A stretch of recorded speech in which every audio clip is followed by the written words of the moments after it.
Bahrain കേരളീയ സമാജത്തിന്റെ കീഴിലുള്ള film ക്ലബിന്റെയും photography ക്ലബിന്റെയും ഉദ്ഘാടനം നടന്നു. സംവിധായകൻ MP സുകുമാരൻ നായർ വിശിഷ്ടാതിഥി ആയിരുന്നു. ഫിലിം ക്ലബിന്റെ ഈ വർഷത്തെ പ്രവർത്തന ഉദ്ഘാടനം MP സുകുമാരൻ നായർ ഭദ്രദീപം കൊളുത്തി നിർവഹിച്ചു. സിനിമാ രംഗത്ത് ഡിജിറ്റൽ തരംഗം കടന്നു വന്നതോടെ ആർക്കും സിനിമ എടുക്കാവുന്ന അവസ്ഥയിലേക്ക് മാറിയെന്നും ഇത്തരം സിനിമകൾ ജനങ്ങളുടെ മനസ്സിലേക്ക് പെട്ടെന്ന് കടന്നു വരികയും അതുപോലെ മറന്നുപോവുകയും ചെയ്യുമെന്ന് അദ്ദേഹം പറഞ്ഞു.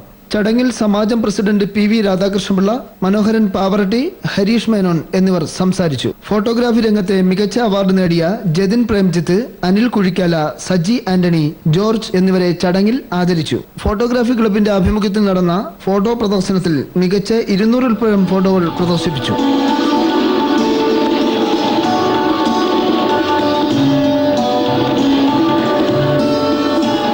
ബഹ്റിനിൽ നിന്നും സേതുരാജ് കടയ്ക്കൽ, ഏഷ്യാനെറ്റ് ന്യൂസ്. ബഹ്റിന്റെ ആഭ്യന്തര കാര്യങ്ങളിൽ ഇടപെടാൻ